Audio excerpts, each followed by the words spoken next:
Welcome to the Austin Zaback Show, where every guest is meant to leave listeners inspired and motivated, propelling them to pursue their passions and live up to their full potential.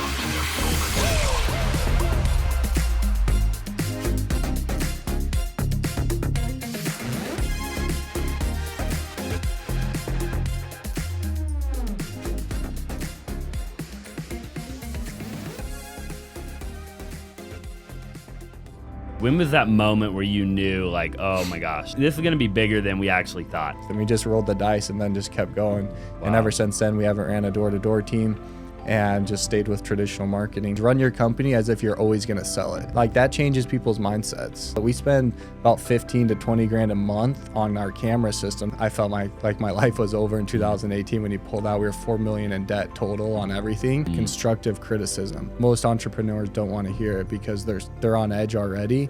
That if you tell them that they're not great, like, they'll crumble. Welcome back to another episode. Today we have a very special guest, one that I'm very excited about. He's wearing a green shirt.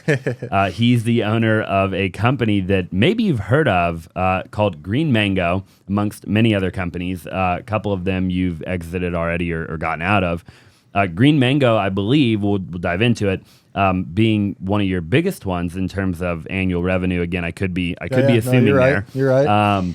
And you know, I kind of want to talk about Green Mango for a little while, but first, I really appreciate you being on the show, and I'm excited to dive into how you've accomplished such massive things at really a young age. Yeah, no, as I'm walking through this office, man, it's amazing what you've done. I come from a real estate family. And so I've always wanted to do real estate. But when I got home in 2010, or actually 2009, I served a church mission. There was no real estate to really be had. It turns out like that would have probably been the best time to start buying things if you had money. Yeah. But that's when I pivoted to pest control. And so I've always had this little itch to do real estate. So it's cool to see what you've done and what you built, man. I appreciate that, man. Yeah, I had no family in real estate, actually. I was working a job I hated in the air conditioning industry, and as a tech or salesman, as or a what? tech, yeah. Okay. And I hated it. I actually wanted to buy the franchise that I was working at the time. Thank God it didn't work out. I don't know that I was like ready to go down that route at that time. Yeah. Now I'm like, okay, I kind of want to get into a service based like thing at some point. Being the entrepreneur that I am, which we'll talk about. But anyways, really cool to see what you've done. You know, to go from, I mean, getting into pest control to running arguably, I mean, I feel like every time I'm driving around, I see a Green Mango truck or a coconut cleaners or whatever. I mean, you've really done big things, I feel like, especially here in Arizona. Yeah, no, it's been a blessing. We now have over 100 vehicles on the road for Green Mango.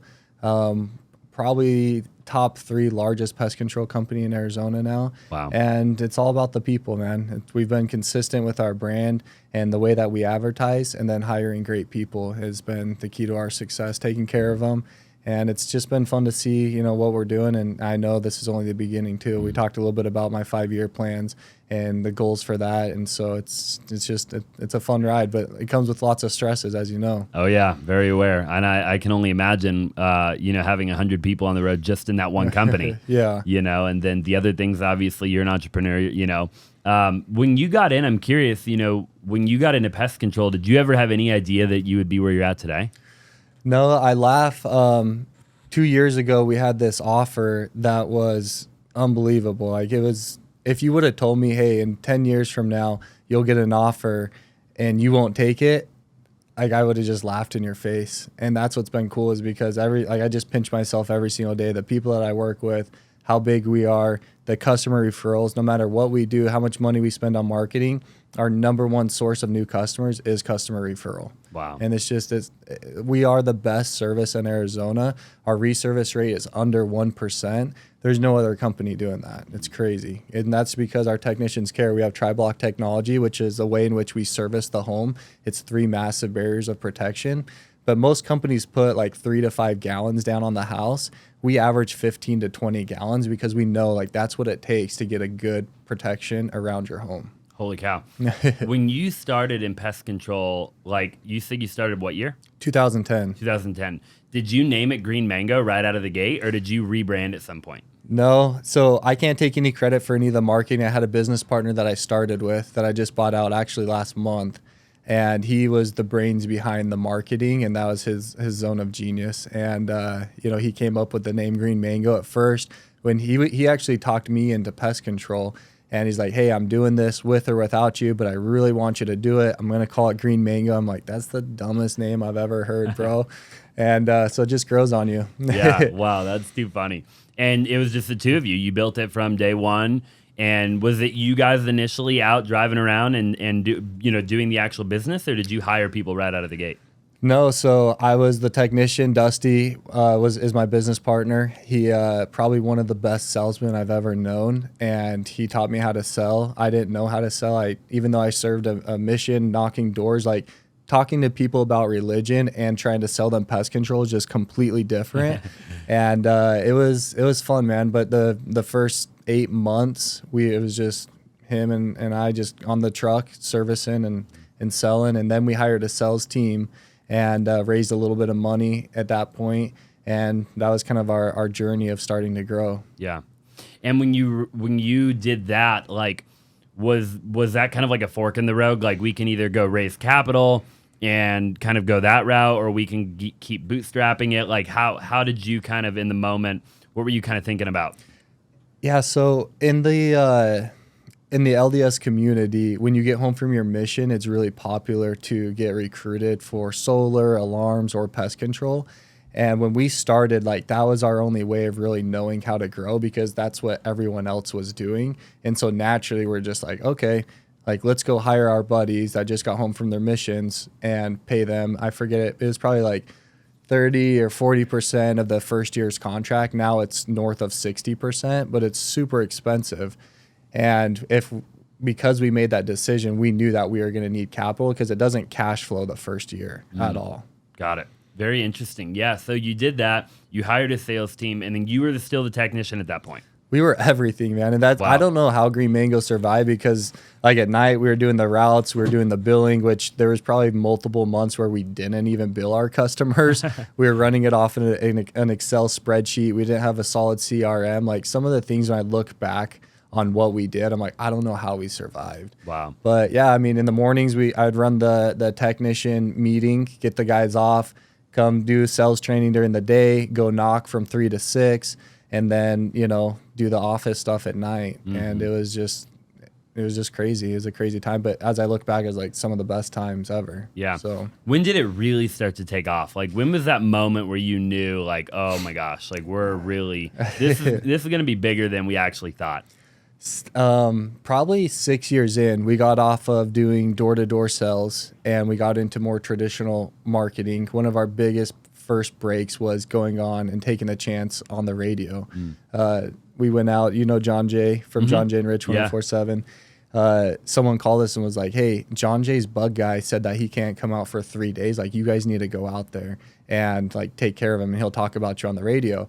We're like, all right, like we'll see what happens, Dusty went out there that night, and like they just hit it off immediately. The next day, John Jay went and talked about us for like 5 minutes, and that day our phones blew up. Like, we sold 20 or 25 accounts that first day, and for us, if we sent out our team of 15, like if we hit 20, we were like so happy. Yeah. And like, here's John Jay just gives a little blurb, and all of a sudden the phones are like, boom, 20 sales. We're like, okay, we got to figure out how to do this. But I think the contract was either 20 or 25 grand a month.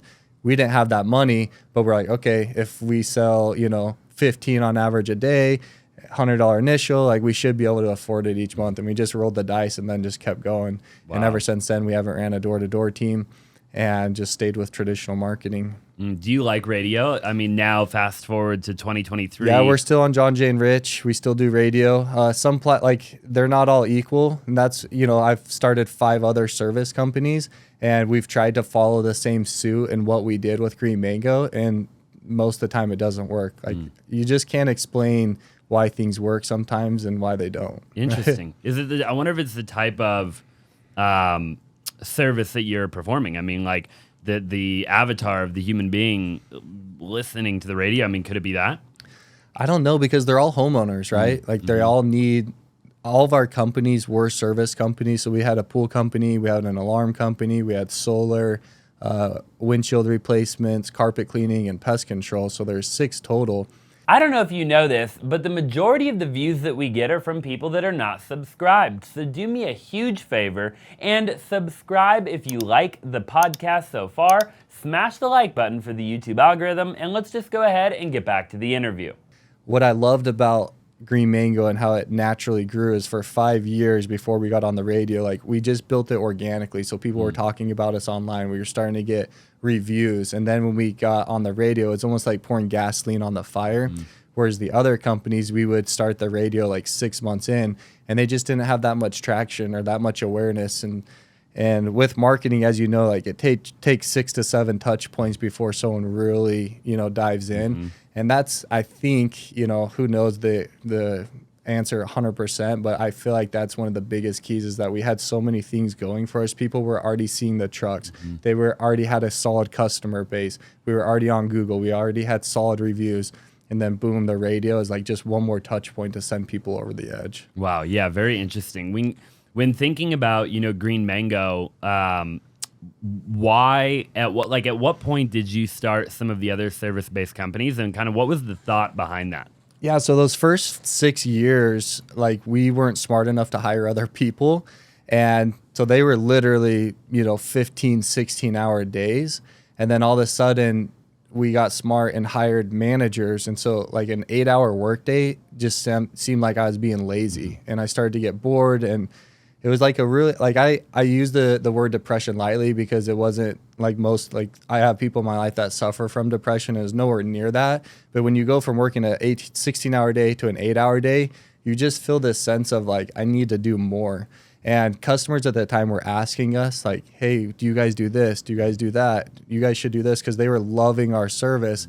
And so naturally we're like, okay, let's do this. Like my partner loves branding and marketing companies and doing the startup phase. And so he'd be like, hey, let's do this company, let's do that company. So we started 5 companies in an 18-month span. Wow. And it was the craziest time of my life. And it was nuts, man. Wow. How important do you think it is to have phenomenal marketing and branding? When I look at Green Mango in particular, they're all great, coconut cleaners. Yeah. But when I see a truck drive down the road, or a van of one of your companies, like Green Mango, for example, right? Matte black, you know, with the Green Mango, right? Very unique. I mean, if I'm driving down the road and I see a Green Mango truck, it will completely catch my eye, right? Like, how important do you think that was and is in the grand scheme of building what it is that you're building? I think it's everything. And luckily I had my partner Dusty to push me to that, because I didn't understand it. When you only have $3,000 in the bank and you're going to spend $2,500 on rims so that your car looks good, like most business owners don't want to make that commitment. And that's the benefit of having partners, and why, people see things in a different light. But I truly think it's everything, because if you think about going back to those touch points of 6 or 7 touch points in order for someone to sell, if you aren't consistent in your colors, your branding rules, the fonts, the touch, the fill, the spacing, everything that you do together, and it's different every single time. So if your Google ad looks different than your billboard, or the trucks look different than the billboard or the Google ad, the people aren't seeing the name. They're seeing this different color and they can't put it together. They're like, this is Green Mango. But what we've done is stayed consistent in everything that we do. I'm talking down to like our employee manuals, making sure it's the same font that we use on our website. Not a huge thing, but it's consistency is key, because when you're trying to make that impression to a customer, they need to be able to see, okay, flat black, okay, Green Mango, Green Mango, and they're starting to put these pieces together. And if it's different every single time, it's impossible to get that to stick with people. You talk about spending $2,500 on rims.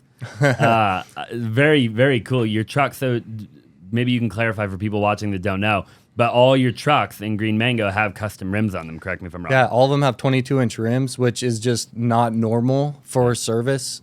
And we pay guys to come to the shop every 2 weeks and fix the dents in the rims. And there's just little things that you have to do right. I'm a big fan of the way you do anything is the way you do everything. And branding and consistency, from what the technician wears to how the truck looks when they roll up to the home to what the billboard looks like, the Google ads, like you need everything on your side in order to win. Yeah. I don't know if I'm allowed to, you put in some of your stuff. Am I allowed to say that the revenue of of Green Mango? Yeah. So you did 24 million, correct me if I'm wrong. Was that 2022?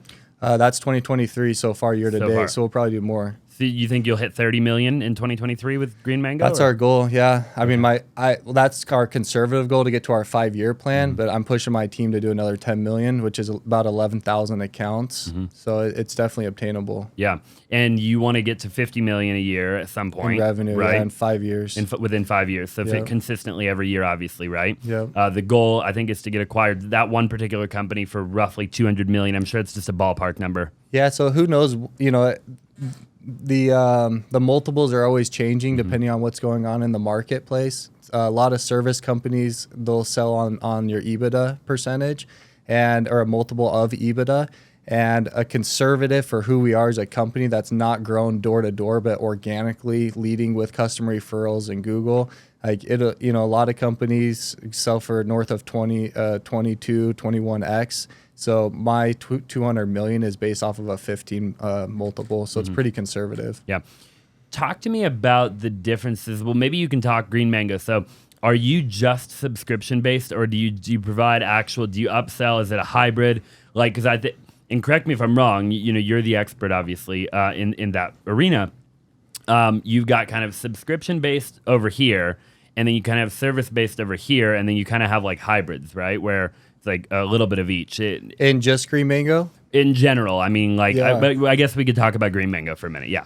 Well, the only reason I ask is coconut's a little bit different, but what I've tried to stay consistent with all the companies, and it's almost impossible for a glass company because you don't know how often your windshield's going to break. But in coconut and Green Mango, subscriptions are the key to everything, in my opinion. And that's what we've modeled it off of. And then we go in and we upsell mosquito treatments or rodent stations or, whatever, termite treatments. And but it all starts with, we'll never do a one-time service just because it doesn't work from a bug standpoint, but also from financially with us as well. Sure, yeah. Which one, do you know if there's one that sells for more than another? Like 100% subscription based, or like you see like different companies out there that are just one time, which one has a higher multiple, or does it vary? Like you hear a lot of the HVAC companies getting higher multiples or garage door companies. I was going to share some knowledge. I don't know if it's public or not, so I won't share that of another buddy. But so they don't have to be subscriptions. But the key with private equity, what they're coming to look at is your EBITDA margins. Where are you at? And not just for that year, but the last 3 years. And that's why it's important to see average job ticket, where your customers are coming from, and then, what are your margins? Revenue doesn't matter. Like revenue is cool to talk about, but if you're not making any money, they don't care, because then it's just a problem for them. And you'll get a lower multiple because they know that they can come in and axe, half the fat that you have and make it a profitable company. So you want to be running. I went to an event 2 weeks ago. Tommy Mello put on an event, Home Service Freedom.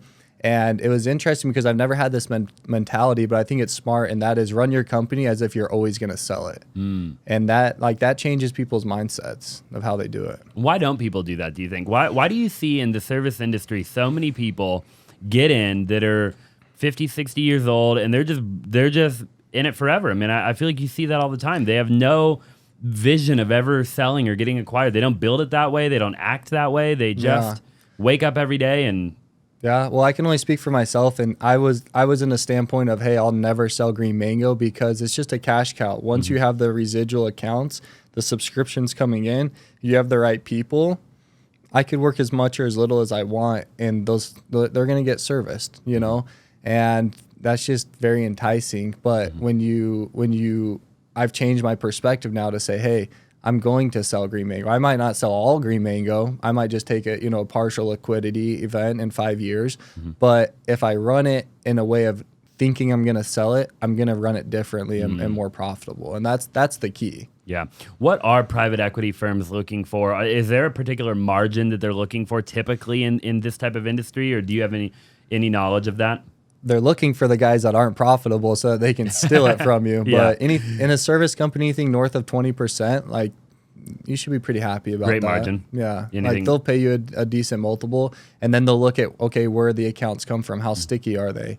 So that's why I feel like what we have is a unicorn, and why I'm so excited is, like I said, no matter how much money we spend on marketing, our leading source is customer referrals, and that's the best kind of customer you can get. Yeah. Do you have any idea how many customers you get from all the trucks and stuff on the road? I don't know that. I mean, we track it, but I don't know that off the top of my head. I think it's around 100 a month. A decent percentage? So I'm almost confident. I'd be confident saying between 80 and 100 a month. So pretty good. Yeah. I've thought about wrapping and putting a bunch of cars on the road too, and that I'm selfishly asking for that. Hopefully, it helps somebody else too, you know. But the idea of just getting a bunch of cars on the road, driving around with a good looking wrap on them, you know. But here's the mistake that people make, especially if you have even 10 trucks. The guy hits a trash can, the guy hits a mailbox, and it's just a little scrape on the back left panel. It's not enough to take it to the body shop, but when you look at it, you're like, that looks like crap. And that's the problem that a lot of people make that I see. And I know, like, everyone's copying each other, trying to do what works, and that's great. But so many times I'll see a nice, perfect vehicle wrapped, stock wheels, and then the bumpers, dented, or there's something wrong. It's just like, man, you're ruining, like, this is your billboard, man. Like, take care of it. Spend the extra money on it. Because people want and they're willing to pay. If you're going to charge a premium rate, like be a premium company.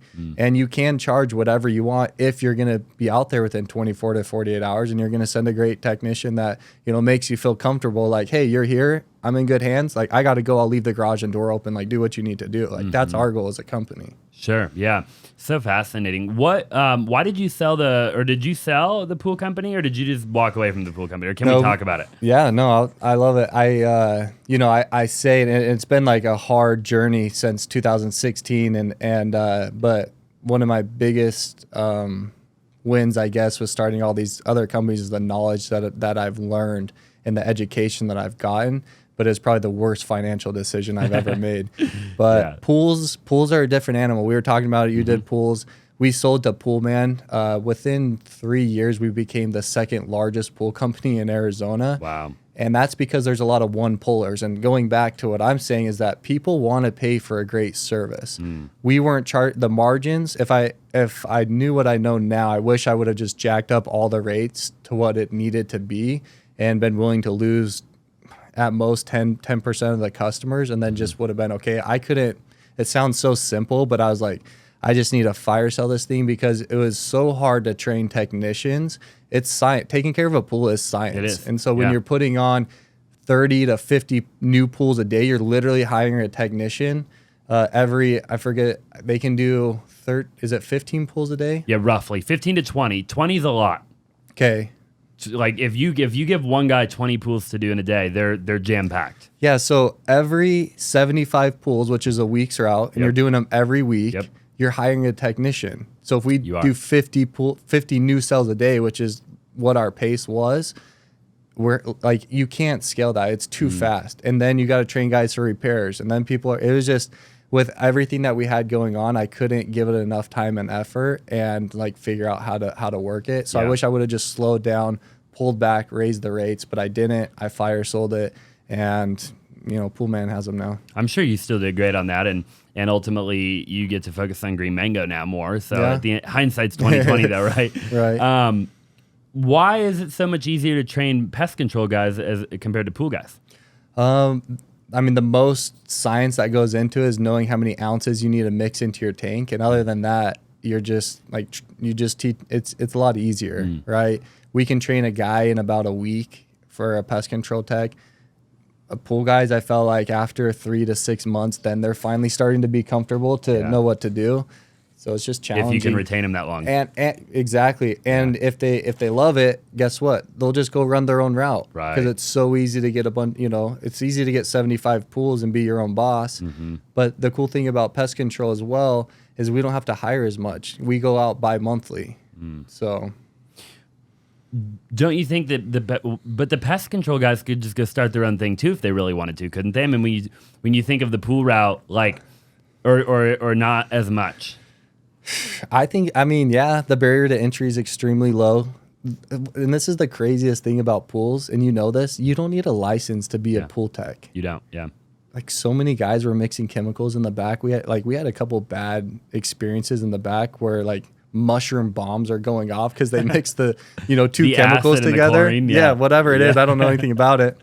Yeah. And I'm like, this is so wrong because here we are, like, these chemicals are so harsh. Like on the label, there's like the skeleton, cross, like don't mess with this. And then in pest control, like they govern us big time with what we do. But I mean, for whatever reason, I don't know. I feel like it's a lot easier to pick up your neighbor or your friend's pool because it's hard to find a good pool man. So everyone's willing to give you a try. But for whatever reason, like pest control counts are kind of hard to get. Really? I don't know.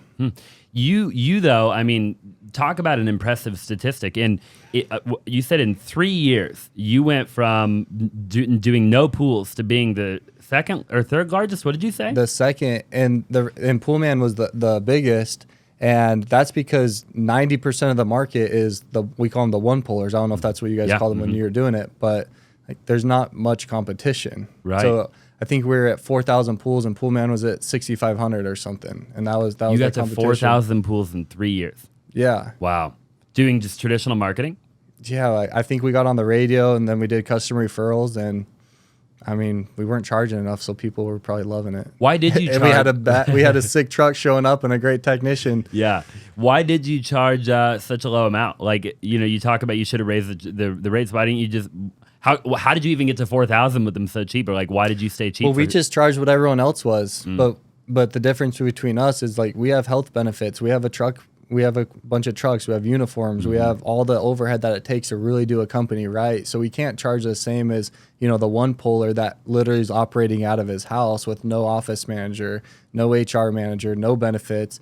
You have to charge a premium over that. Yeah, you do. Yeah.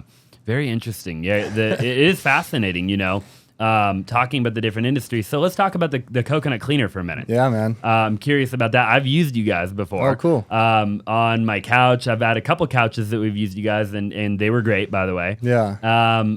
Phenomenal branding, again, right? Maybe we can show people on the screen, Jacob, later, the branding of some of these companies. But talk to me about that company. Like, what do you like that one? Obviously, you haven't sold it. You still do it, right? Yeah. Yeah. Talk to me about that compared to Green Mango. So Coconut is a fun company, and I like to joke with so in each company that I start, I have a managing partner that I give equity to, and it's like to make it their baby so that I don't have to be running the day-to-day. I would never be able to do what I do if I was trying to be, the owner of every single company. And so I joke with my business partner that I'm a third-generation carpet cleaner, and he's like, you've never touched a wand in your life. But literally my grandpa, if you go to Utah right now, I think he's 95 years old. He'll be spraying protectant on a couch, probably in Park City. Wow. It's crazy. But I love Coconut because it's one of those like instant feel great moments when you come home. If your carpet just got cleaned or your couch just got cleaned, like there's nothing better than when you come home. But one of the things why I love Coconut is because coming from a subscription model from Green Mango, we're like, I hate not knowing how much revenue we're going to do next month. Like, it's just, my brother owns a garage door company, and it's stressful not to know, like, okay, we're going to do $2 million next month. It's just whoever calls and needs us. So we're like, okay, how do we create a subscription model at Coconut? So we came up with a Coconut Club, and we come out once every quarter, and they get a discount on all of our pricing, and they're with us, and it's consistent for us in billing and knowing how much revenue. So that takes care of, most of our overhead expenses, and we're being able to see a customer 4 times a year. When we got into it, the average use for customers was like once every year and a half. So now with the subscription model, we've now educated the customer that, hey, we'll come out, we'll take care of 3 areas of your house, and then we'll come out another quarter and we'll do 3 more different areas for you, and we'll just get your house on a rotation. So every year, every part of your house is getting taken care of. Wow. And people love it. Like, the club's amazing. You get a discount on all their filter cleans, anything that we do for you, and it's been a huge game changer. How many people go for the Coconut Club? So we have right now it's a 50% close rate of Coconut Club. But what's really cool, Andy Elliott? I do, yeah. So I had him on the podcast. Oh, cool. Yeah. So we did a training with him. It's been 2 months now. We were sitting down getting ready for the training the day before. All of our guys were coming the next day. And he's like, hey, what do you want me to train about? Tell me about your business. And we started telling him about coconut and about the coconut club. And at the time we were selling it for free. Like we were just giving it away for free. And he's like, guys, if you're driving down the road and you see a steak advertised for $9.99, like, are you wanting to go get that steak? Or are you doing everything you can to stay away from it? Like, it's not appealing. So you guys are saying how great this coconut club is, but you're giving it away for free. We're like, all right, like, what do you got in mind? He's like, we need to sell it for $3,000. Like, in order to join the club, it's $3,000. And we're like, man, that's crazy. You know, imagine being a salesman and the next day your boss comes and you said, hey, we were selling this for free. Now it's $3,000. You still make your 20% commission, but, you know, good luck. Yeah. The next day we did the training. Of course, he killed it.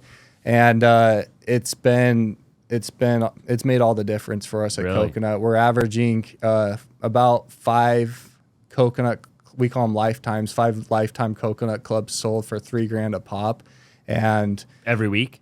Every day. Every day. Yeah. Wow. And now people have an invested interest. You know, it's kind of, you know, my wife the other day, she was talking about the restoration. She's like, you know, why does Restoration Hardware give you a discount if you're a member versus like the normal pricing? Because I think it's like $100 to become a Restoration Hardware member. I'm like, because this is the pricing that they want you to pay anyways. And now when you come to buy furniture, they want you to come to Restoration Hardware because you're already a member. And that's the idea behind Coconut, is that, hey, now that we've had our customer pay $3,000 to be a part of the club, you think they're going to go anywhere else? Anytime they need anything clean, they're coming to you. They're not going to go to anyone else because they're coming to us because they paid to be in it. And our 50% discount isn't the pricing that we want, like restoration, but it's a huge discount to where they feel valued. And then we added a little value in there, which is it's the biggest thing ever. You're supposed to clean out your filters, your air ducts once every 2 years. So once every 2 years, we'll come in and we'll clean your air filters, which is typically, depending on the home size, is about $1,200 to $1,500. Yep. So it's literally paying for itself. And that cost for us is minimal.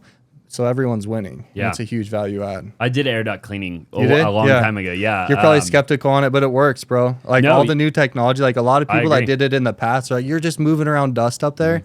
With the technology now, with the vacuum and the way it sucks it up. We did the vacuum. Cool. Yeah. Okay. Well, I don't know if it's the same vacuum. I did it. I did it. I think probably 10 years ago at least. Yeah. And we had the big, I think it pulled 30,000 cubic feet of air. I mean, it was crazy. Great, big, massive. I mean, the hose was that big around, you know, and you would carry the whole hose in there and strap it up to one of the vents, you know, and then you would go to every other vent. You'd start at the furthest vent away from the vacuum with your actual wand, which was just an air compressor basically with like a thing that flapped around, you know. And is that kind of the same thing? That's it, man. Okay, yeah.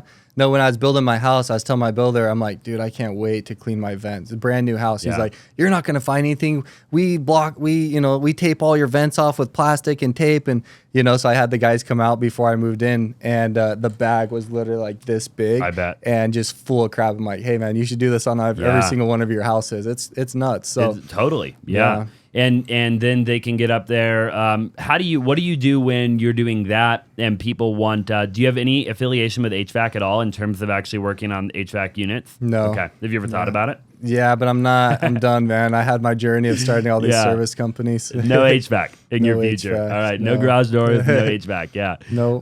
Of all the service companies that you have, like if you had to pick a favorite, hey, really quick, I'm sure you already know, but I've done over 2,500 wholesale deals in my career, and me and my team consistently do anywhere from 1 to 2 wholesale deals a day. If you're looking to get better at wholesaling, or maybe you're brand new, you've never wholesaled a deal, I would actually love to coach you. I would love to mentor you, and I would love for you to be a part of our education program. All you have to do is go to www.flippinsimple.com, or you can find a link in the description down below and book a strategy session with my team to see if you would be a good fit for our coaching program. Again, this is our exact strategy and formula of how we are actually able to go out every single day and do anywhere from 1 to 2 wholesale deals a day. Well, like, what would it be?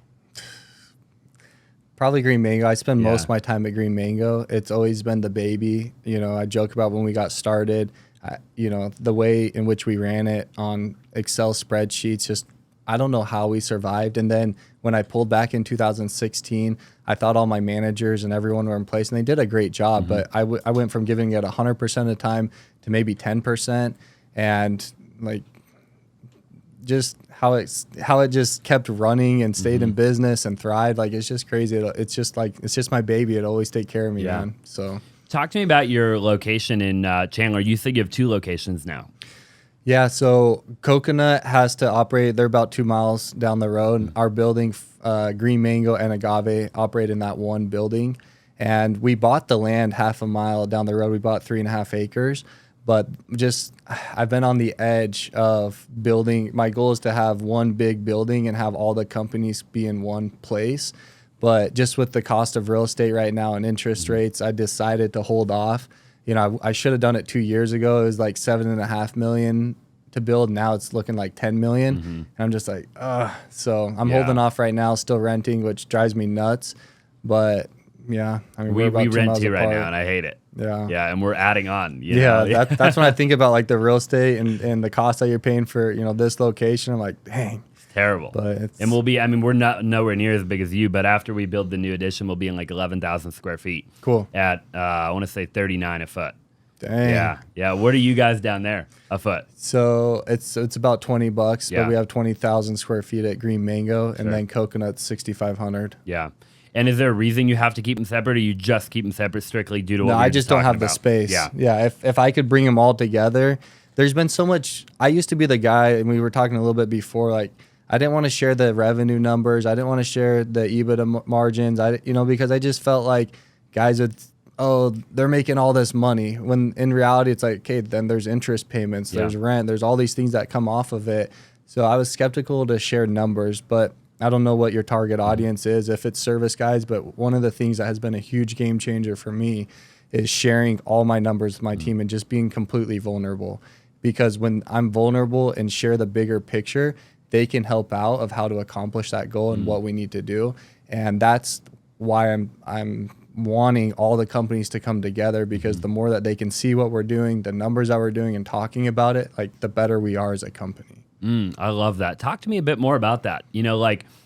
Talk to me about how do you go about that? When did you start implementing that? Like, what does that look and feel like, in real time, in real life?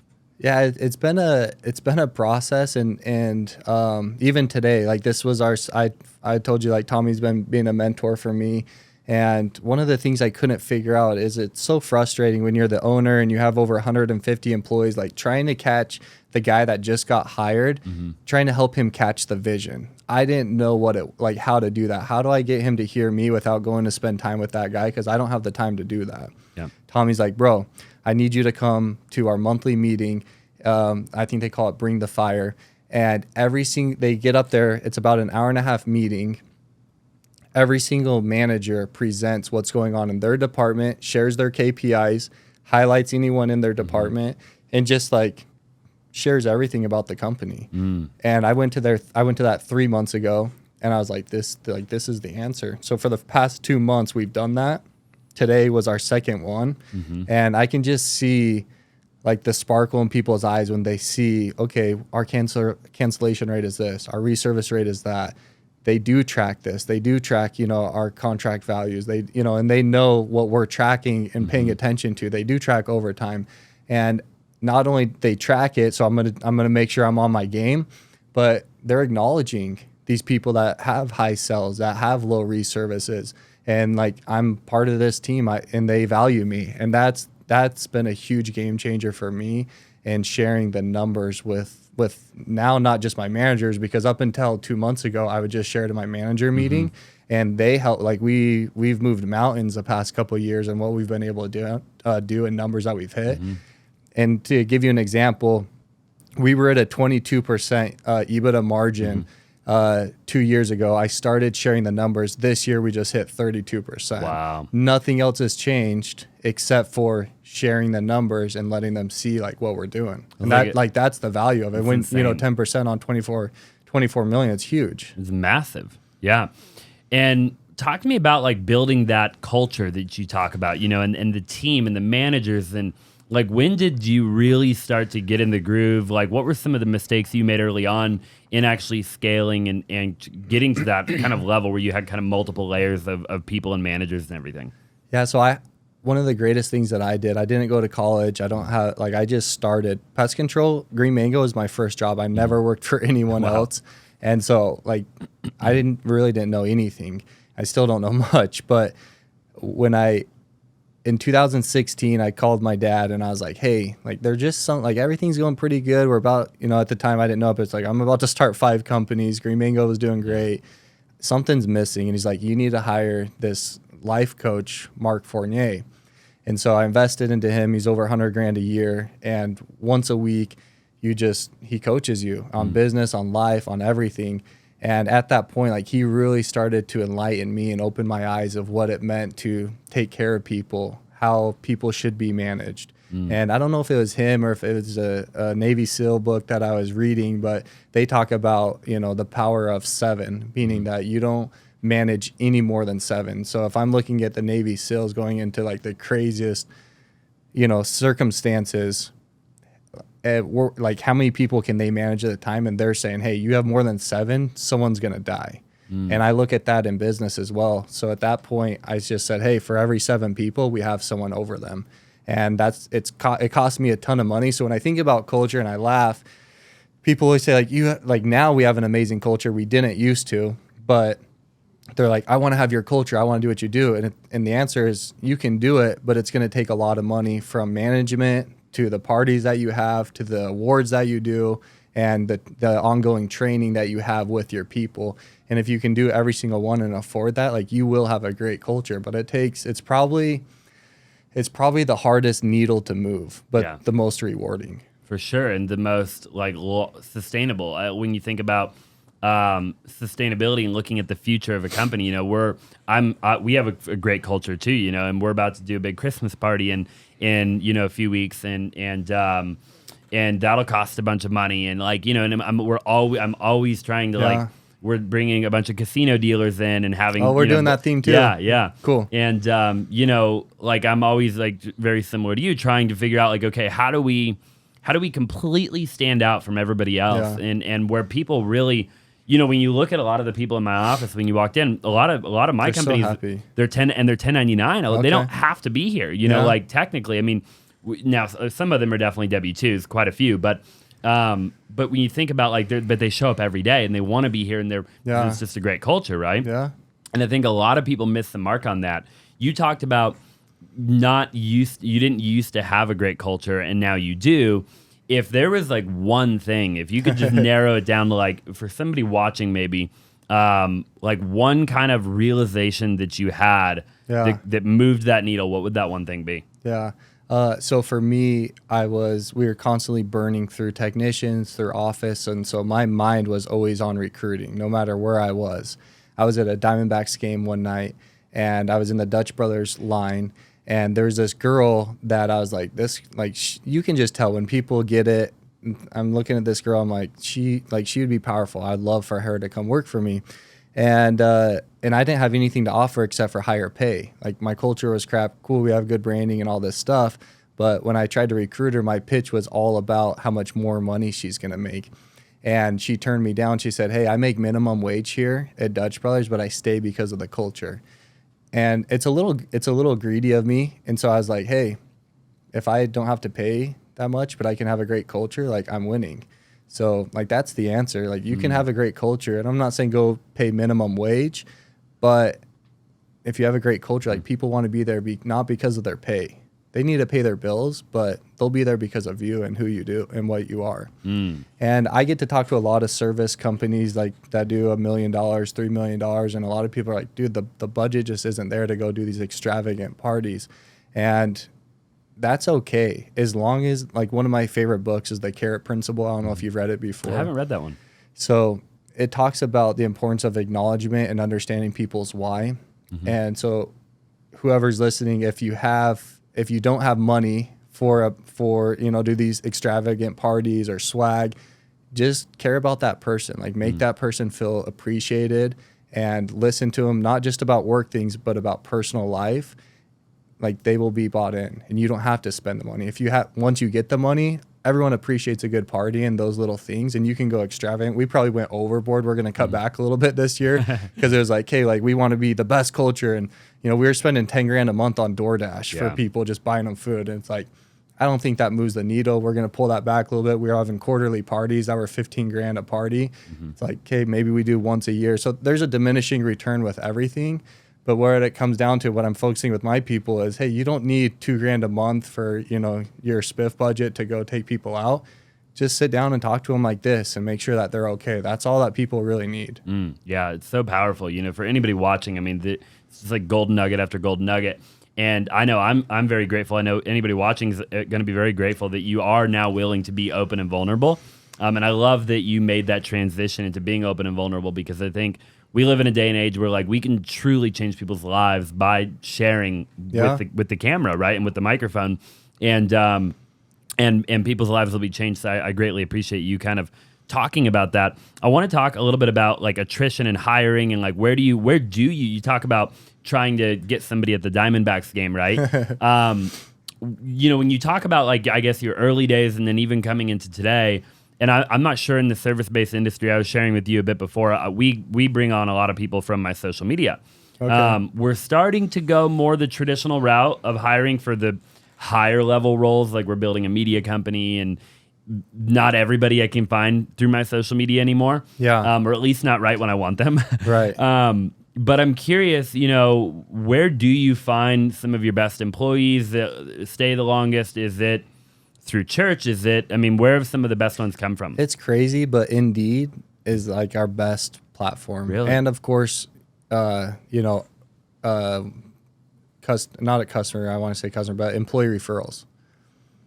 So do you have an employee referral program? Yeah. So they get 2 grand if they refer someone that is licensed. I think it's $1,000 if they're non-licensed. But having that in place, and once you have that, like one of the cool stats about Coconut is up until 2 months ago, so we're 6 years in, we never posted an ad anywhere. All of the people came because of employee referrals. Really? Wow. But now you like Indeed quite a bit, or were you using Indeed? We've used them for the past 3 years for Green Mango, and it's just a solid. You still have to sift through it and do that, but it's just a great way to find people quickly. Really? And you can just get them right when you need them, pretty much for the most part. Yeah, I mean, it depends on the economy, but yeah, we've never really had a challenge with it. In your types of industries, what are you looking for when you interview somebody? And obviously, you're not the one interviewing anymore, but what is your company looking for in a human being, aside from them being licensed or unlicensed? Like, are there? I'm assuming they can't be a criminal. I mean, but what else are you kind of looking for? Yeah, so the biggest thing that I train my guys, punctuality is huge for me, and then dress and grooming, appearance is everything. I feel like we can train everything else because we do the background checks, we do the drug tests. So as long as that's clear, as long as you're there on time, you're dressed, you're attentive, and you can communicate decently, through our training program, we can make you an amazing technician. Wow. Yeah. We hire a lot based on, I call it kind of like we hire based on heart, you know, and it's kind of a similar thing, right? Where it's like, obviously they have to have all the other stuff that you mentioned, where it's like, hey, they're not a criminal, et cetera. but aside from that, it's like, are they humble? You know, do they have a servant mentality? Do they want to serve other people? You know, what do they do for fun on the weekend? You know, like, I want to know what type of human being I'm hiring. Do you check out their social media? I do, big time. Yeah, huge. Check out this. Who do they follow? So, what turns you off on someone if you see it? Yeah, without being judgmental on them. Without being judgmental, I think. Well, one of the big things that we run into a lot is that you can kind of tell very early on. We run into this all the time. You might not run into it, but people want to come and work for me to learn so they can eventually do it on their own, right? And don't get me wrong, I love helping people. I'm a big advocate. We run an education company. Yeah. But if I don't have to, I won't train my competition for free. Yeah. Right? So they can pay my education company and I'll happily train them. Yeah. But to hire and onboard and train and waste my manager's time for them just to learn what we do so they can go attempt to do it on their own, I don't like that. Yeah. And I can typically sniff that out now very quickly, right? Yeah. You ask somebody, hey, where do you want to be in 3 to 5 years? And they say, oh, I want to run my own operation. You know, I'm like, okay, you're probably not a good fit, right? Like, I want to hear them tell me that they want to be here. They want to have a leadership role. they want to grow within our organization. We like to hire from within. Yeah. So I want to hear that, right? So that's a big one that I'm looking for when I interview somebody. Do you deal with that at all? Yeah, we always deal with that, but I don't know. I used to care, maybe just because we're so big now, but it's just like, anymore. All right, man, like if you want to go start, like good luck. I hope you've learned a ton. And the model for us, we used to hire 16, 17-year-olds, so we were getting a lot of people that this was their first job, but we were getting in so many accidents. Our insurance came to us and was like, hey, you can't hire someone unless they've had 5 years of driving experience. Really? And at first I was like, dude, that's going to screw us big time.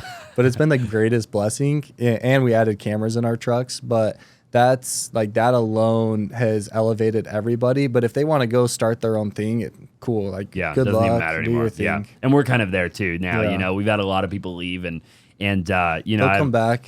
Oh yeah, and I have partners and stuff that were like, we should, like, sometimes people leave the wrong way or whatever, and they'll do things they shouldn't do. And I have people sometimes on my team that are like, oh, we should sue them or whatever, and I'm like, don't even worry about it. Yeah. Like, unfortunately, they're not going to make it. I know because I just know. You just know what it. Yeah, I know what it takes.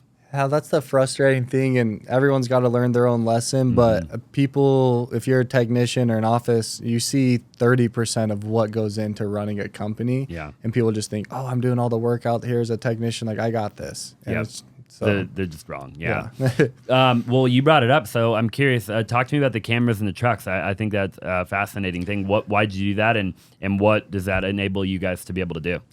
So we did it 2 years ago, and I think we were getting in like 1 or 2 accidents a month. Wow. It was horrible. Everyone was texting and driving. Everyone was speeding, and our insurance company literally was going to drop us. Our premiums were going up $100 to $200 a year, and my insurance buddy, Craig Bryanhill Insurance, he told me, he's like, there's this camera system out there called Samsara, and I've signed up for other camera systems in the past, and they just weren't that great. They're a huge waste of money. And I told him, I'm like, bro, like, because these aren't cheap, depending on how many trucks you have, but we spend about 15 to 20 grand a month on our camera system just to make sure our guys are doing what they have. And that stuff just bothers me. It's like, dude, why do we got to put this in place just so you can do your job?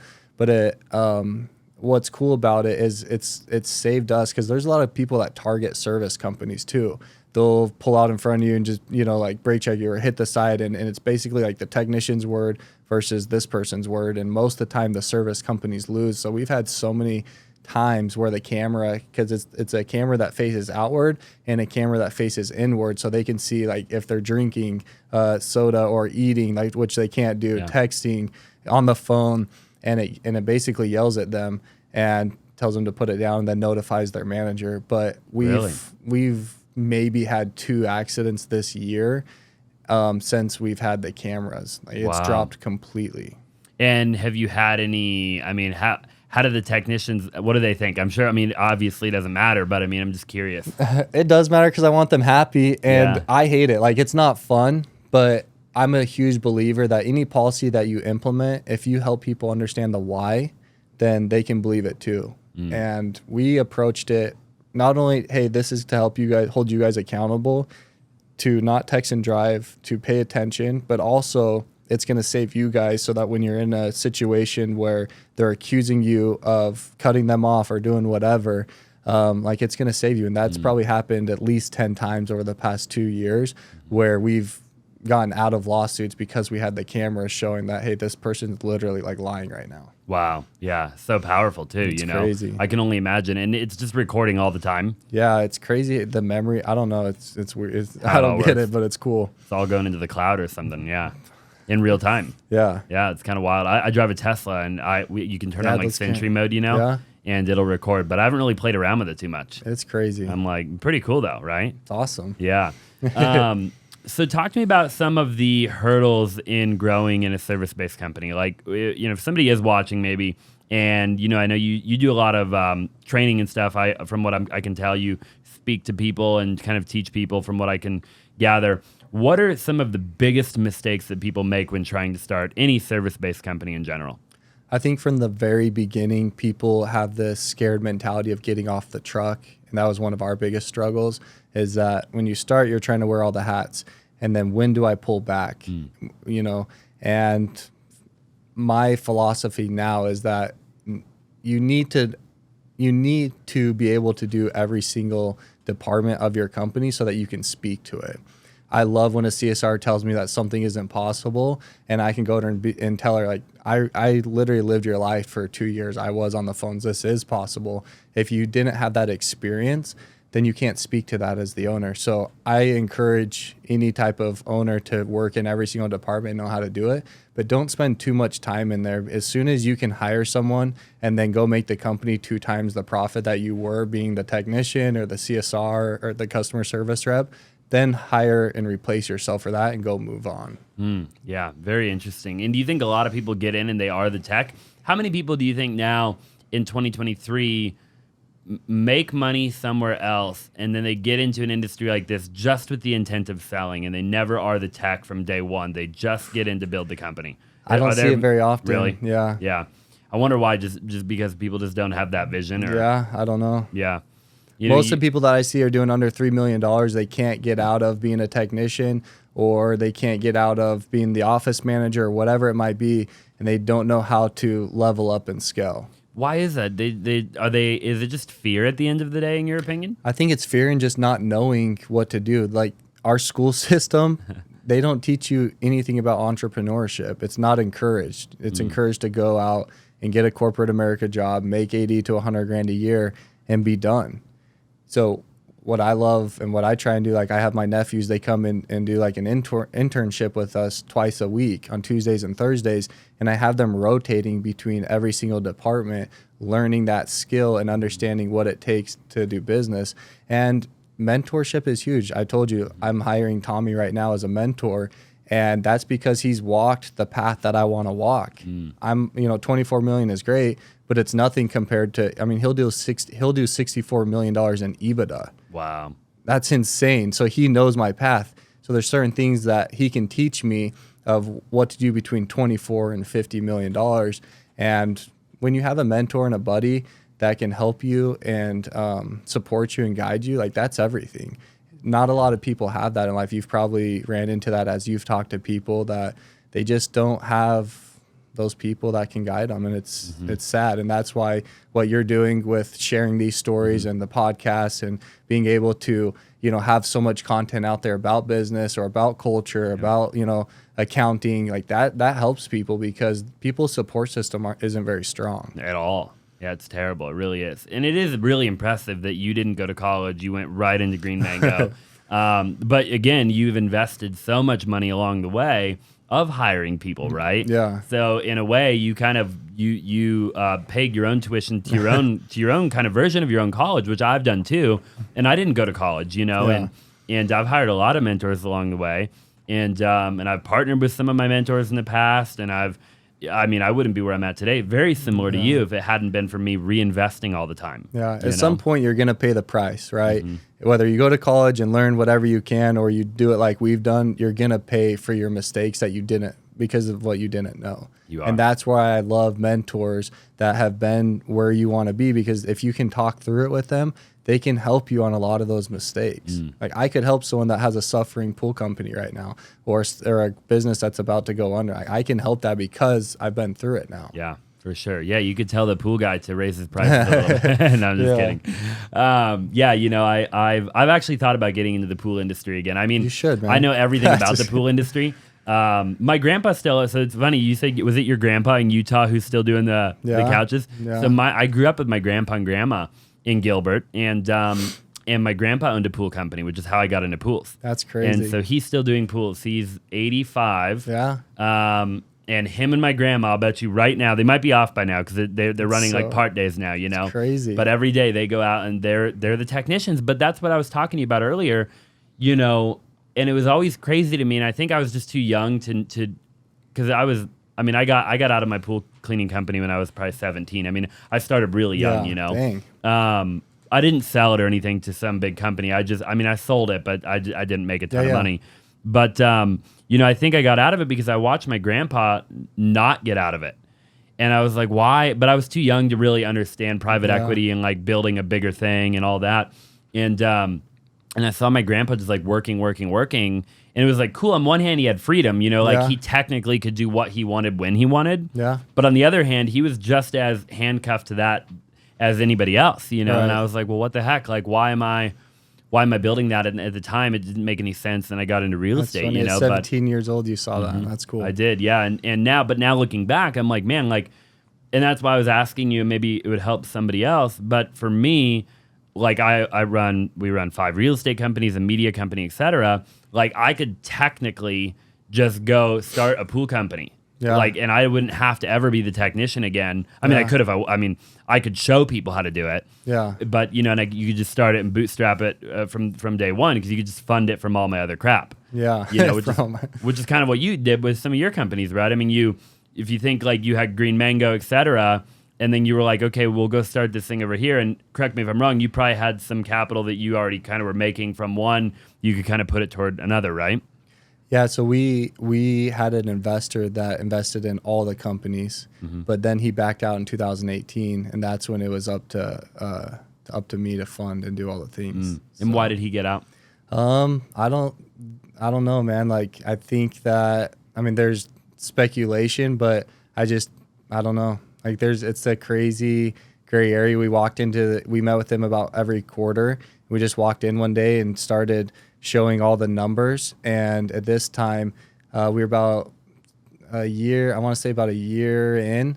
And the goal was market dominance in every single company that we started. And the marketing goal was $40,000 a month per company. To spend. Yep. And when you're burning that much money at the beginning, like it's going to take 2-3 years to catch up. Like you can't, $40,000 a lot is a lot of money in marketing, especially, in the service companies where the margins aren't huge. Like we do what we do in volume. We don't, it's hard to make a lot of money when you have 500 accounts, 1,000 accounts. So I think he thought that we were reckless and spending all this money, even though that was kind of the goal.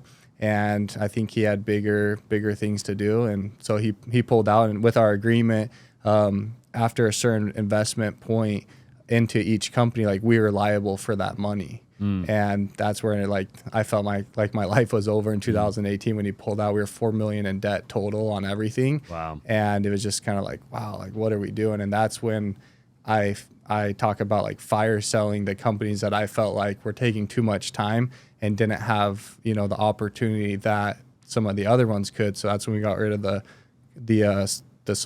when we got rid of the security company and the pool company, just like fired them off. Yeah. Do you think he regrets it now looking back? I hope so, but who knows, man? You ever talk to him? No, once in a while I'll see him, but no, not really. Yeah. Yeah, I'm sure that one day you would think he would probably potentially regret that. Well, he right? wasn't in Green Mango, but all the other ones. Got it. Yeah, coconut and agave are still like they're not making crazy amounts of money. They're still in our growth stage. Like I'll always invest. I didn't take money out of Green Mango until 6 years in. Wow. Not many people do that, and they're not committed to that. Coconut, I'll probably start taking money out next year, but for the past 6 years, like it's just been growth. So powerful. You have to do that because you're never going to get to be a large company by not reinvesting all your profits. And that's would be the second thing, getting back to your question, like where do people get stuck? It's first getting off the truck. And then once they get off the truck and start scaling. Hey, real quick, I don't know if you know, but I actually wholesale real estate nationwide, and I have buyers all over the nation looking for incredible deals. So if you're a wholesaler and you locked up a deal and you're struggling to find a buyer, I would love to partner with you up on it, and I would love to help you sell it. All you have to do is text me 480-418-5339 and just let me know that you have a deal that you need help selling. Again, the phone number is 480-418-5339. Let me know that you have a deal, you want me to bring a buyer. Somebody on my team will reach out to you right away and we will help you get it sold. Now let's just go ahead and get back to the show. How much, and they start making money.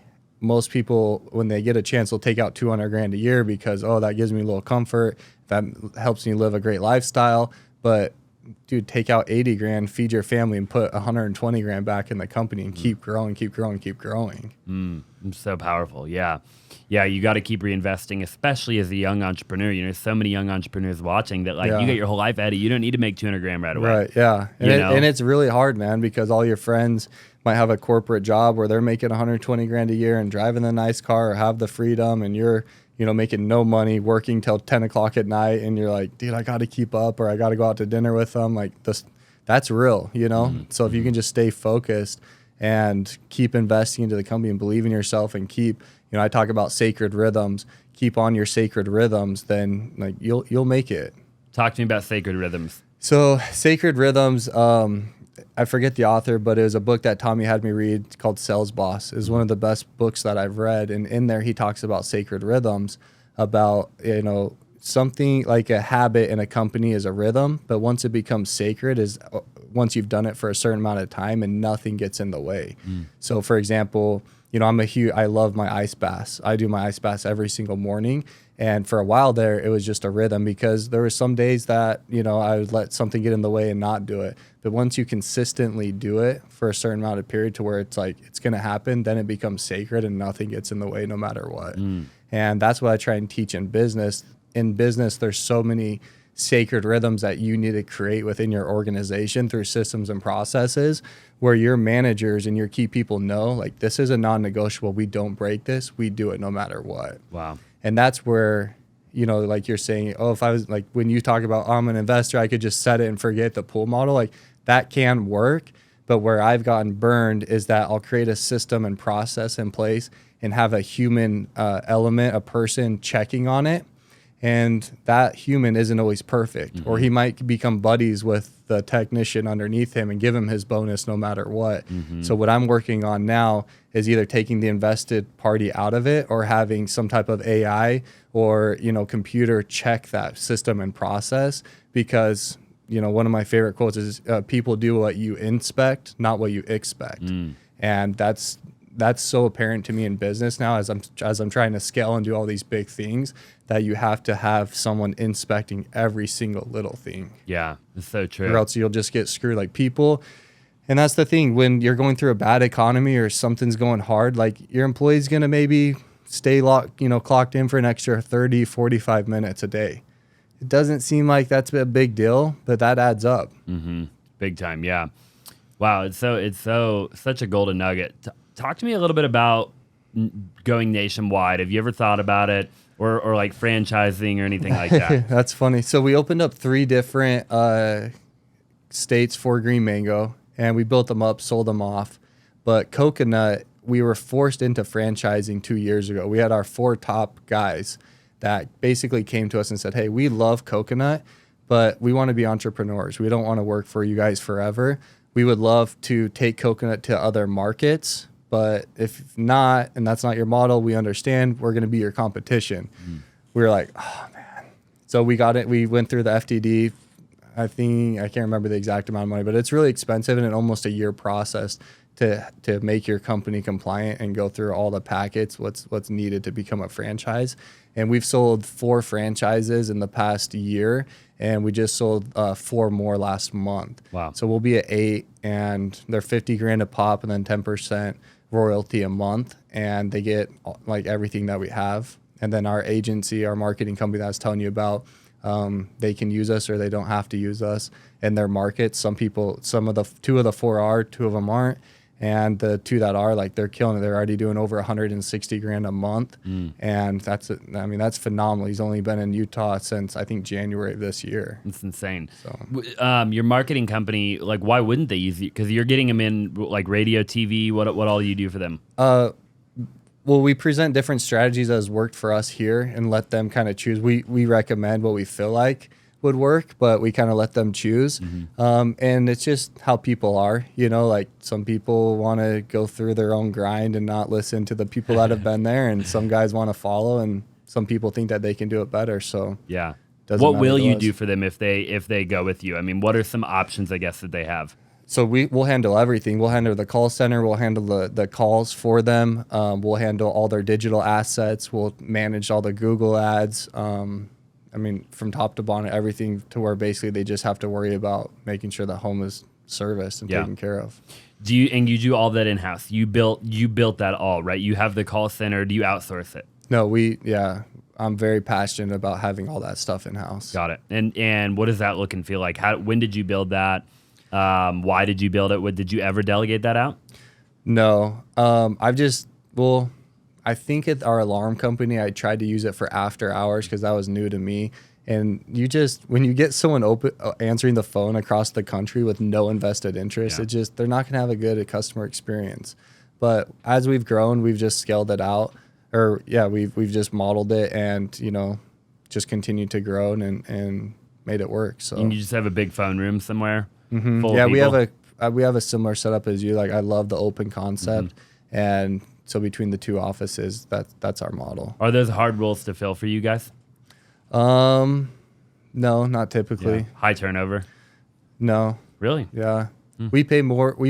We pay most of our CSRs $18 to $19 an hour with bonuses. So they make good money. And that was one thing. Like, I used to be cheap on it and have bad culture, but I was like, okay, I'll pay more and have a great culture. And people, like, now most of my CSRs have been with me for 3 years. And they just get call-ins from every... Yeah.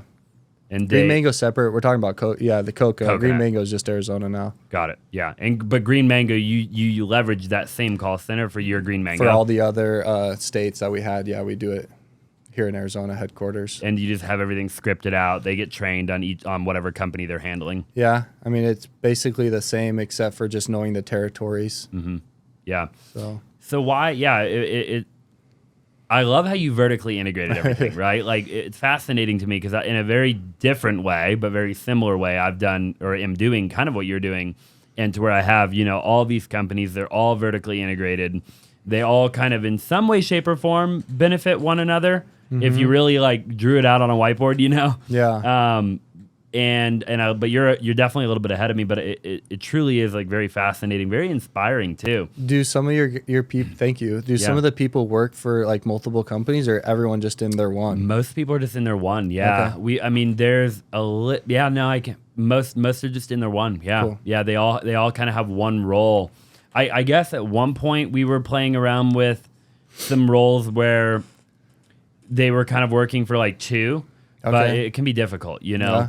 And then you kind of have to hone it back. A lot of my like higher level executive type of people, they wear multiple hats. So like, I've got like people that are on W-2 that they're kind of like hard to even give them a role, like director of operations type of role, I guess, where they're like, one day they're a party planner, the next day they're like IT, the next day they're, so we definitely have people like that play a very important role, which is kind of the role of like figure it out, role. I don't know. Do you have any of that? I used to, and I got in trouble there because then it would be hard to hold people accountable. I know. And, it's just like, dude, but it's part of it. Like, you always have a spot where you find a talented person. And you're like, bro, I need you to help me out with this too. And because they're a great guy and they're talented, like they want to help you. They do. But once you start to spread, then you go back to them and you're like, hey, this is kind of suffering over here. It's like, dude, because you had me do 4 other things. And I hate hearing that. Yeah. After franchising now, you it's funny the way you were. You're like, I was forced to franchise. In hindsight, like, how do you feel about it? It's one of those things that I'm uncomfortable because you just don't know what you don't know. I don't have any mentors right now that have gone down the franchise model. A lot of people get sued 2-3 years in because whenever a franchisee fails, there's so many lawyers out there that want to pick up their work for free and only get paid if they win. And then you literally have to be perfect as a franchisor on all your communication, not over promising. So there's a lot of things that kind of scare me of just the lessons that I'm sure we're doing something wrong right now. And I'm sure it'll cost me a lot of money. But when I look at the like new journeys in life and the opportunities, like if we can sell, 2 a month, that's $100,000 a month, and then 10% royalty. Like in Utah, he's doing $160,000. We take the 10% on the gross margin. So I mean, it's amazing money, but I know we're probably making a mistake somewhere right now. Yeah. That's like, okay, how am I gonna get in trouble with this soon? Yeah, I know people that have franchises and they've gotten sued. Yeah. Yeah, for sure. And I have one buddy of mine in particular that he basically said if he could do it all over again, he wouldn't franchise. Yeah, that's what I mean. Yeah. We went to a conference, and it was really interesting because I was expecting to hear like how you get all these leads and how you sell, and it was all about how you vet them. So I guess there's a ton of people out there looking to buy the franchise. Like that's not a problem. That wasn't even a topic of conversation. It was more so, this is your vetting process, and this is what you need to have in place so that you don't get the right or the wrong person. Wow. I thought that was really fascinating. Yeah, because you get somebody who, like you said, they fail, and then who are they going to blame? They blame you. They blame you every time. So every I single don't know, time, man. even We'll if see. it's not your fault. Right now Yeah. it's good. We'll see what happens. I want to talk really quick about, I'm always fascinated as we're ending the podcast or getting closer to the end, your personal life and how you manage everything, right? I think I'm fascinated with entrepreneurs, and I've sat in front of a lot of people who, in some way, shape, or form throughout their life, they've failed. They've dropped the ball, either in their relationships, in their health, in their spiritual walk with whoever they believe, like their God, right? Or fitness, like health. I might have mentioned that, but I'm curious, like, what has it taken from you? You talk about you used to work 16-hour days. Were you already married to your wife at that point? Yeah, so I got married a month before starting Green Mango. So talk to me about your relationship with her. How has it been? How have you managed it together? What have been some of the struggles that you've encountered along the way? Yeah, so basically what you described is your balance wheel. And that's what my life coach, that was the first thing that he brought up when he started coaching with me, because my life was like every single thing you just mentioned, like I was out of whack on somehow, because it was, if you score yourself 1 out of 10, like finance and career was a 10 and spiritual and family and, relationships was a 1 or a 2. And it's just janky, man.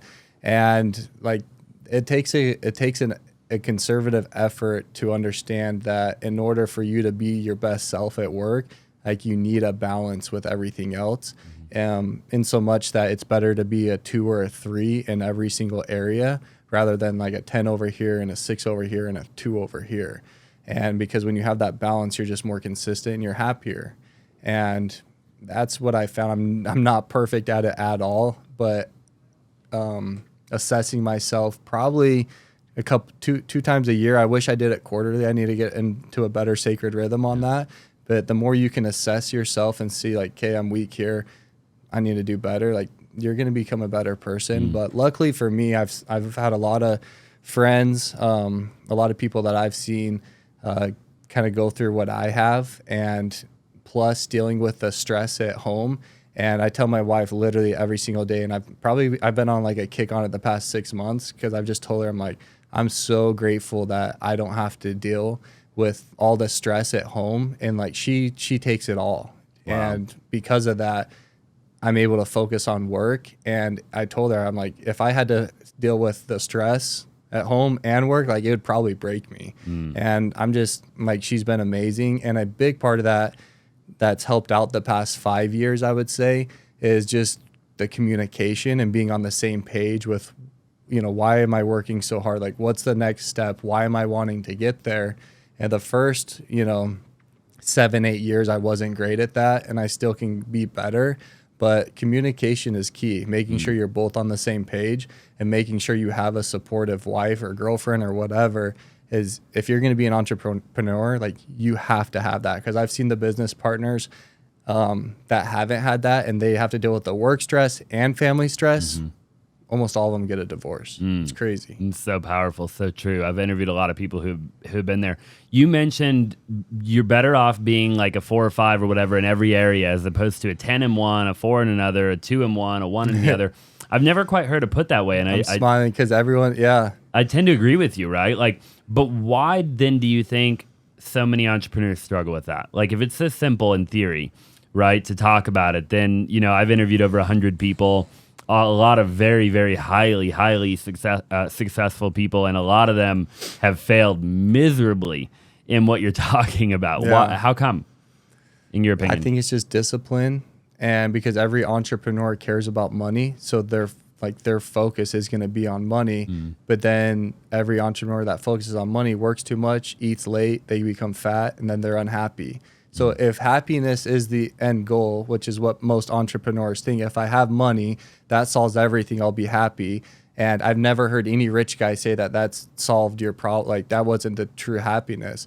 So we just, as entrepreneurs, we need to realize, and I'm talking to myself here as well, is that if happiness is having a balance in all things, like have a balance in all things.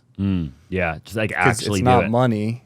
And it's just, I laugh because every time I explain it that way, people are like, are you sure it'd be a 3 or 4? And like, yeah, because that's what's going to make you happy. If you're out of whack in 2 areas, you're not happy. And that's what everyone's going after. If your happiness is money, then good luck, go find that, and you can have career at a 10.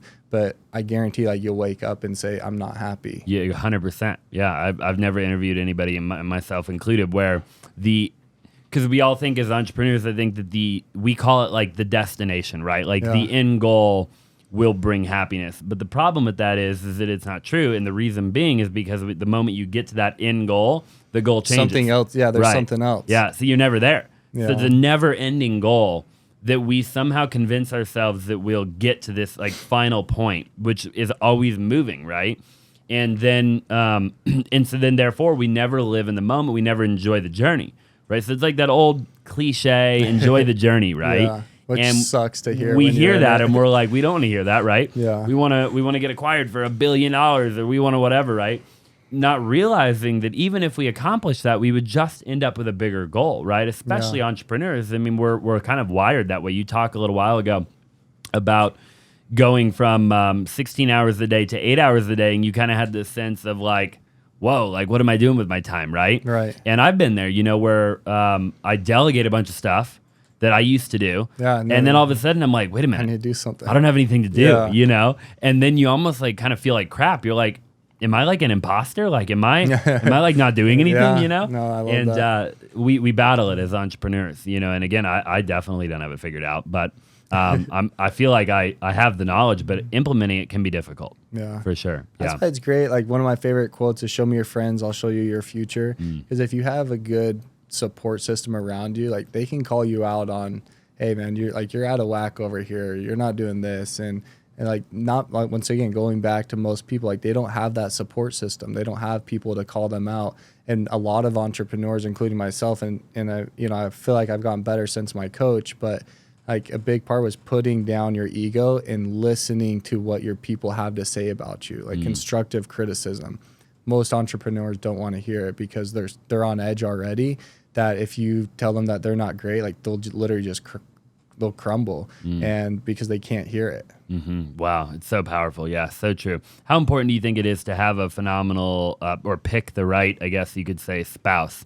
And you clearly have an amazing wife. Yeah. How important of a decision do you think that is, for people watching? I think it's everything. Honestly, like it's everything because, like I said, let's see, I want to think about this. 2 out of 3 of my business partners have gotten a divorce, and almost all the people I know that have been in business have either not been married or gotten a divorce. And it's because for whatever reason, maybe they didn't have the right spouse, maybe they didn't communicate or they didn't prioritize them. But I wish I got so lucky because I didn't vet we dated for like 8 months and then got married. Like I didn't vet her. I didn't put her through the ringer. Yeah. And, I wish I would have. I just got straight lucky, man. Yeah. She's awesome. For sure. Yeah. No, 1,000,000%. I couldn't agree more. I've talked to a lot of people who have gotten a divorce and it not worked, and you got to be really careful because they're on the journey with you. Yeah. Whether you realize it or not. Dude, that's what I remember my first part when he went through his divorce. My coach was like, hey, get ready because this isn't just going to rock his world. It's going to rock your world. And he's saying, it's not going to make a difference, not going to make a difference. You won't even tell. It's like, and nothing against him, but you could feel tell. the pain. Yeah, for sure. And it's hard. In the way that they show up, in the way that it could be anything. Yeah. Yeah, I couldn't agree more. There's an old saying that people don't have work problems; they have personal problems they bring to their work. Yeah, right. I like that. Which is a really true one. When you really think about it, I tell my team that I'm like, guys, like if you're not good at home, like you're not going to be good at work. Like you can't be all jacked up at home and have bad relationships and be arguing right as you're walking out the door and then expect to come here and be the best sales guy. Yeah. Like it's not going to work. Well, that's why going back to my power of 7 and having a manager that isn't just there to train that employee, but to be there as their friend, because they probably don't have someone to vent to. And I'm not great at it. I have, some people in my organization, like they're basically a counselor for my people to just be there for them, and it takes a special kind of person, because people are going through a lot, especially right now. Everything's more expensive. People are stressed out financially. Gas, groceries, insurance, kids' activities, like it's all doubled. Sure. Yeah. Do you have kids? Yeah, 2. Yeah. 2? Yep. Best thing that's ever happened to you? Yeah, man, they run me ragged, but they're great. I have a little 10-year-old boy and a 7-year-old girl. Okay. I don't have any yet, but I'm engaged. Nice, and, congrats. Thank you, and I'm sure that So we what will. have you put your wife, have you tested your wife, man? Your fiance? She's actually, you've probably maybe talked to her. She's my creative director. Okay. And she's probably the one that got you here, maybe. I'm not sure. Yeah. But, she's ready like tomorrow. I love it. So we'll play it by That's ear. fun, man. I'm kind of in like grind mode right now, so it's a catch-22. I'm like, I really want to like be there, I know. But at the same time, I know like if I had kids tomorrow, I wouldn't probably be there that much. Yeah. And so I'm like, okay, like what do I want to do? I'm supposed to have a golf tournament this weekend, but my little girl, like my wife told me last night, hey, Ivory's her name. She has a dance recital on Saturday, and the tournament's Friday and Saturday. And I'm like, what do you want me to do? She's like, you choose what's more important. I'm like, nice. Cool. the good old fashioned. Yeah, That's you've got to love messed up, that, man. All right. Well, I know we've been here for a little while. I don't keep you much longer. So kind of a final question that I have for a lot of people, especially people who have kids. I think they have great answers to the question is like, we just talked for an hour and a half. You've obviously got many, many years of wisdom, growing companies, hiring people. And then obviously you've got a whole separate thing, right? Of like, you have your spiritual life, you have so much. Anybody I interview, really everybody on planet Earth has a story, right? They have things that they've gone through. So if you were to not be here anymore, but you could give your kids, who would eventually be kind of your legacy, right? You could give them just kind of one piece of life advice. It could be related to anything, but one thing that they could take, live their life by, right? They could remember you for kind of like, my dad taught me this one thing. What would that thing be? The first thing that comes to mind is the power of making and keeping commitments. There's not very many people that have that trait. I mean, I'm down to being on time, and it's like there's something so powerful, whether you're an entrepreneur or an employee or a husband or whatever. Like if you say you're gonna do something, like don't let anything get in the way. And that was taught to me at a very young age. My parents went through a divorce, and I thought I'd never see my dad again. And he promised me that, hey, on Tuesday I would go over to his house once a week on Tuesdays, and then every other weekend. And he told me, hey, I'll pick you up at 5 p.m. every single Tuesday, and I'll never be late. Like, you might as well come outside at 4:58 because I'm going to be there. Wow. And for 13 years, like, my dad was never late. And I didn't understand it at the time.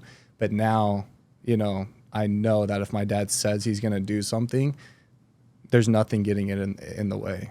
Wow. So it's so powerful.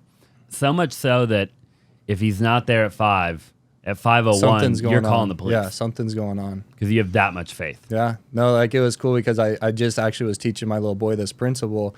We went to the dunes. My dad comes to the dunes with me, and he was meeting me at my house. And the night before, I was telling Banks, my little boy, hey, this is the power of making, keeping commitments. And the next morning, I think my dad was going to be there at 8 o'clock. It was 7:30. And I was like, hey, like, what do you want to bet that Grandpa's here before 8? And he's like, you really think so? I'm like, I guarantee it. And sure enough, like my dad pulled through the gate at 7:58. Yeah. So I was just like, very but powerful. it's like I knew he would do it, Yeah, So, very powerful. My grandpa's just like that. Yeah. Yeah, always. Man, phenomenal thing for them to live by, for anybody to live by. Anybody watching, I mean, we all, and I think in 2023 more than ever maybe, have, kind of what we're known by. We have a track record. I mean, like, people talk, and if you have integrity and you're a person of your word, I mean, man, Yeah. it's a powerful thing. Yeah. It is, man. Especially you want to be able to count on those people that are around you. And if an employee says they're going to do something, they do it. Like, that's going to be the first person you think about when there's a new job promotion or a pay raise or whatever. Like, at least for me, that's where my head's at. No, I couldn't agree more. Cameron, I really appreciate you coming on the man. show, man.